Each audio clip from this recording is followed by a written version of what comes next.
Hello guys, तर स्वागत आहे तुमचं आपलं या यूट्यूब चॅनलवरती. मित्रांनो, चॅनलवर नवीन असाल तर चॅनलला सबस्क्राईब नक्की करा आणि अशाच नवनवीन अपडेट्स आपल्या या चॅनलवरती पाहत राहा. चला तर मग आपण पाहूयात हळद रुसली कुंकू हसलं या मालिकेचा आजचा रिव्ह्यू. तर मित्रांनो, आता ही जी काही बाळजाबाई आहे ना, ती तिच्या लग्नाच्या साडीला धरून कुरवाळत असते. कारण ती साडी जेव्हा ती घालून या घरामध्ये आली होती त्यावेळी तिचं नाव सुलोचना अढळराव रांगडे पाटील होतं आणि अशीच तिची ओळख ती घरात घेऊन आली होती. आणि त्याचवेळी आता इथे तिला हे आठवत होतं की त्यावेळी ती कसं वागत होती सगळ्यांसमोर सोबत, आणि 26 वर्षांपूर्वी ती कशी होती, तिने काय काय वाईट कामं केली, तिने प्रॉपर्टी घर बंगला हे सगळं स्वतःच्या हक्काचं बनवण्यासाठी काय काय केलं, काय काय कारस्थानं रचली, हे सगळं तिला आठवत असतं.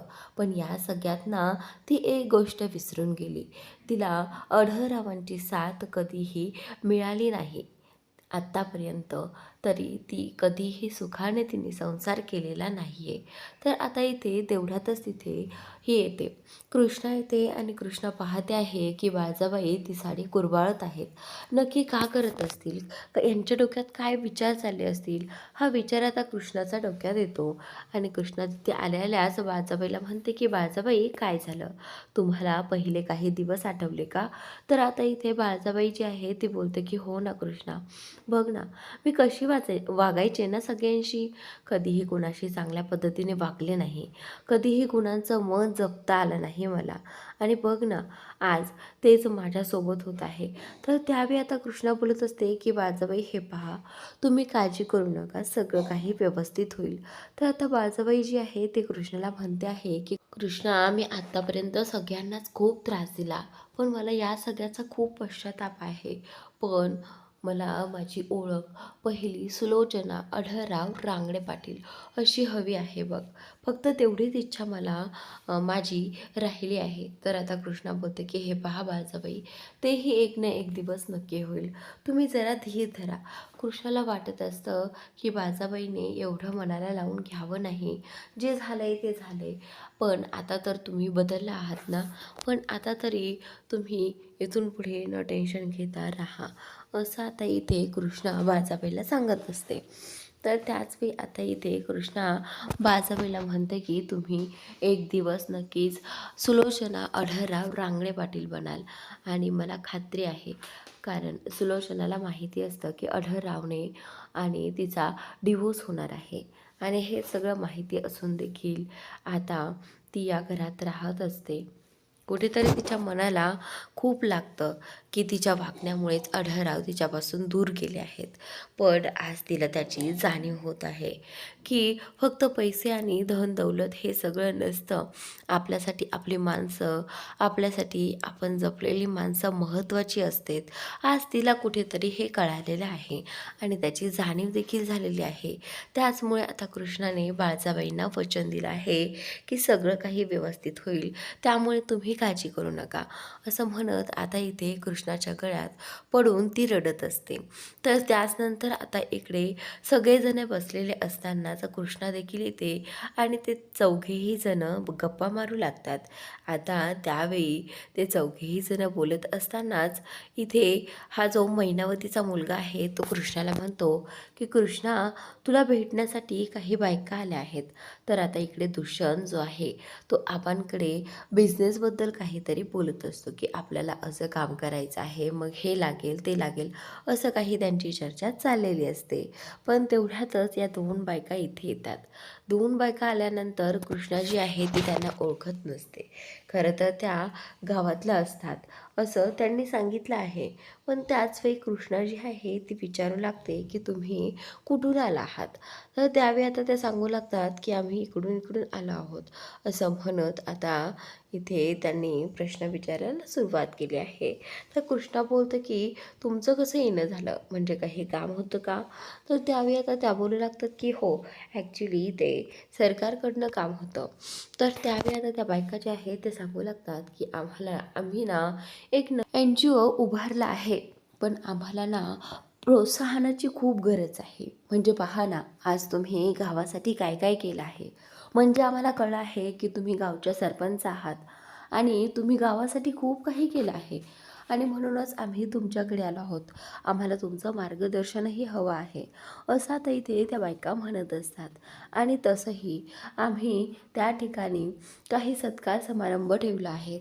म्हणजे ज्या अशा बायका आहेत ना तुमच्यासारख्या कर्तृत्ववान, ज्या सगळं काही करून टाकतात अगदी सहजच, त्या सगळ्यांना आम्हाला सन्मान द्यायचा आहे आणि म्हणूनच आम्ही इथे आलो आहोत. खरं तर आमचं येण्याचं कारण फक्त तेच आहे की आम्हाला सत्कार समारंभाचा जो काही मान आहे ना तो तुम्हाला द्यायचा आहे आणि हा सत्कार तुमचाच असणार आहे.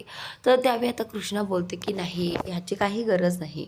पण आता इथे त्या बायका बोलतात की नाही, असं कसं गरज नाही वगैरे, असं नाही, नका बोलू आणि तुम्ही आमच्या कार्यक्रमाला या, आमच्या कार्यक्रमाची शोभा वाढवा, असं आता इथे त्या म्हणत असतात. तर आता इथे कृष्णा जी आहे ती बोलते की ठीक आहे आणि थोड्याच वेळात कृष्णा जी आहे ती यायला तयार होते आणि कृष्णा बोलू लागते की मला प्रोत्साहन द्यायला तर यावंच लागेल आणि जर मी नाही गेले तर मला ते बरं नाही वाटणार.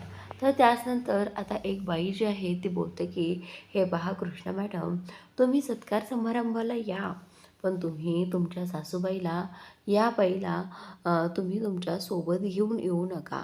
तर त्यावेळी आता इथे ती बाई जी आहे ती बाळजाबाई असते आणि त्यांना माहिती आहे की बाळजाबाईने डिवोर्स घेतलेला आहे. खरं तर तो डिवोर्स घेऊनसुद्धा त्या या घरामध्ये आहेत, हा प्रश्न त्यांना सतावत असतो आणि म्हणूनच आता त्या बोलतात की आम्हाला कळत नाही की तुमच्या या सासूबाई झालेल्या त्या आत्ताही या घरातच राहतात का? म्हणजे त्यांचा जर डिवोर्स झाला आहे ना, मग त्या या घरामध्ये का राहत आहेत? हे पहा, आम्हाला वाटतं की आमच्या एन जी ओची जी काही इमेज आहे ना ती खराब होऊ नये, बाकी दुसरं काही नाही आहे. फक्त तिथे येताना तुमच्या सासूबाईला घेऊन येऊ नका. तर त्यावेळी आता इथे ही कृष्णा जी आहे ती बोलू लागते की का का माझ्या सासूबाईला मी घेऊन येऊ शकत नाही.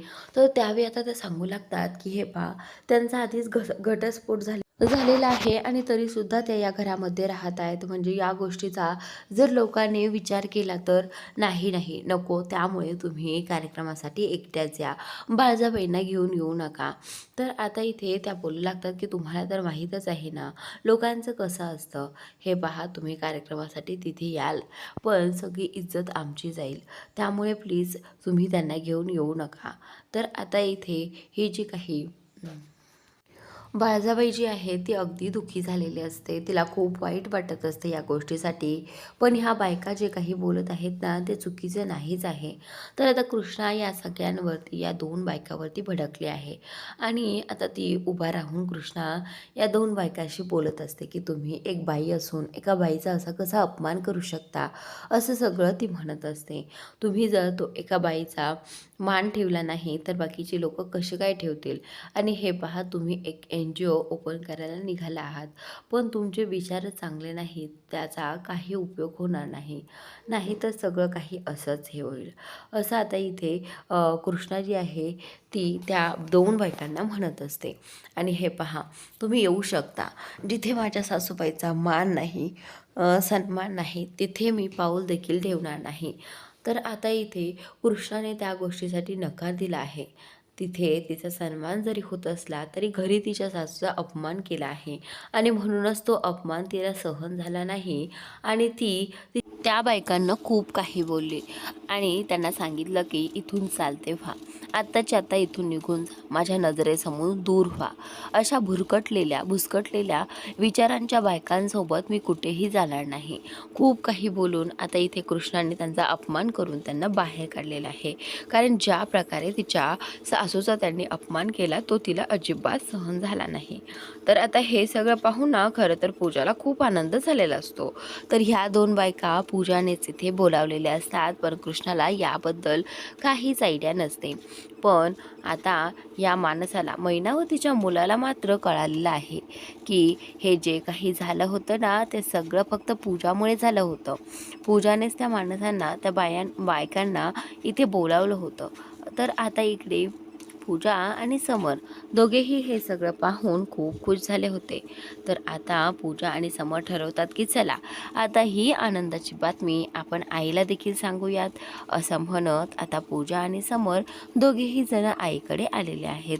तर त्याच वेळी आता आईकडे आल्यानंतर ती आईला आनंदाने बोलू लागते की आई, आज खूप मोठा फटाका फुटला आहे, तुला माहिती आहे का?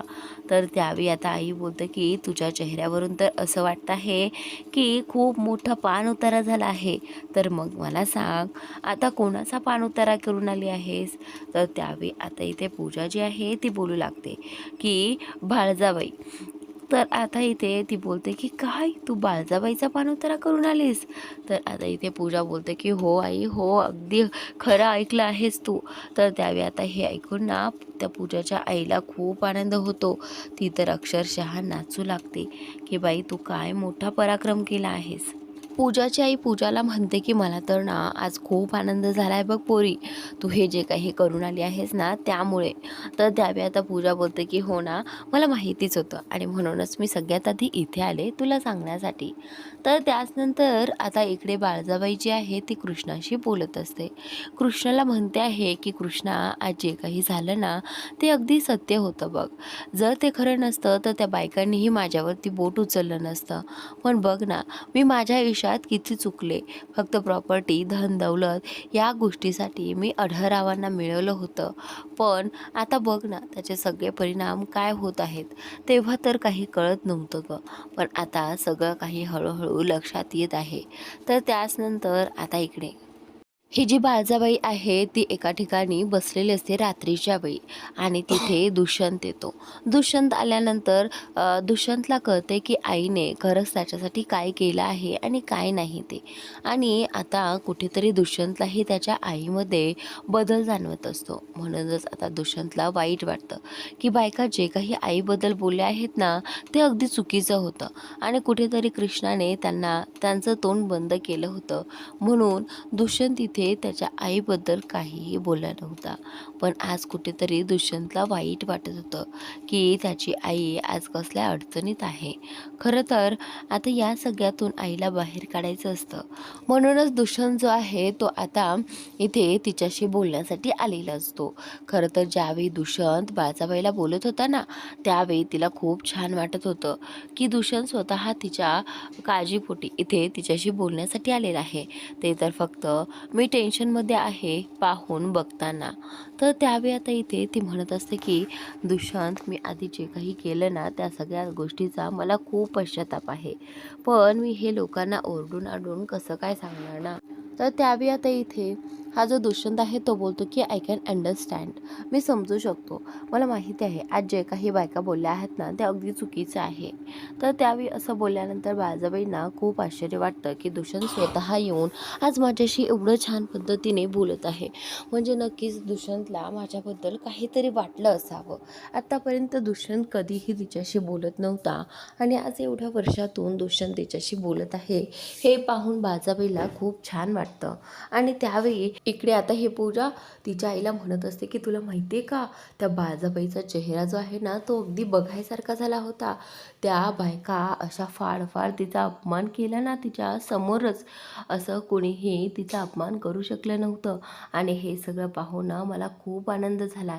तर आता इथे हा जो समर आहे तो बोलतो की ते खरं आहे बरं का पूजा, मलाही ते पाहायचं होतं आणि मी आता ते अनुभवलं आहे. मला त्या बाळजाबाईचा अपमान होताना पाहायचं होतं. तर आता इथे ही पूजा जी आहे ती तिच्या आईला म्हणते की पण आपली ही कृष्णी जी आहे तिने लगेचच त्या बायकांना गप्प केलं. लगेचच त्या बाळजाबाईच्या विरोधात उभी राहिली आणि त्या बायकांना सुनावलं. तिनेही खूप सुनावलं. पण ते सगळं जाऊ देत, आपल्याला काय करायचं, ती तिच्या बाजूने उभी राहिली. काही का करेना पण आपल्याला जे हवं होतं ते तर मिळालं ना आपल्याला. तर आता आई बोलते की हो हो, आपल्यासाठी तेवढंच पुरेसं आहे आणि आता आपण त्या सगळ्याचा मज्जा घेऊयात. तर आता इथे हा जो समर आहे तो पूजाला म्हणतो की आता ना आपण असं काही करायचं आहे ना तर पावलं पावली या बाळजाबाईचा अपमान होईल आणि तिला त्या गोष्टीचा पश्चाताप होईल की तिने लग्न केलं आणि तिचं लग्न टिकलंही नाही. असा या गोष्टीचा पश्चाताप तिला झालाच पाहिजे आणि तिने हे घर सोडून निघून जायला हवं, अशी आता समरची इच्छा असते. समर म्हणतो की मला ना तिला असं तीर तुटताना पाहायचं आहे. तिने कसं लोकांचं आयुष्य उद्ध्वस्त केलं, तिने कसं त्या घरात साम्राज्य मिळवलं, हे सगळं मला नकोस आहे. मला ती अजिबात त्या घरात नको आहे, असं हा समर इथे त्याच्या पूजाच्या आईला म्हणत असतो. तर त्यावेळी आता पूजा बोलते की समर डार्लिंग, हे बघ, तुला काळजी करायची काहीच गरज नाही. सगळं काही आपल्या मनासारखं होईल. इकडे आता ही जी बाळजाबाई जी आहे ती आता कृष्णाकडे आलेली आहे आणि ते कृष्णाला म्हणत असते की कृष्णा, मला तुझ्याशी खूप महत्त्वाचं बोलायचं आहे. बाळजाबाईच्या चेहऱ्यावर आनंद कृष्णाला दिसत असतो. तर त्यावेळी कृष्णा बोलते की काय झालं आहे बाळजाबाई, तुमच्या चेहऱ्यावर आनंदाचे हास्य. तर त्यावेळी आता बाळजाबाई कृष्णाला बोलते की कृष्णा, हे सगळं ना फक्त तुझ्यामुळे झालं आहे. तुला माहिती आहे का, आमचा मुलगा आज आम्हाला बोलला आहे. म्हणजे बघ ना, आज किती वर्षातून दुष्यंत आमच्याशी बोलला आहे आणि हे सगळं जे काही झालं आहे ना, ते फक्त तुझ्यामुळेच झालं आहे, बाकी कोणामुळेही नाही.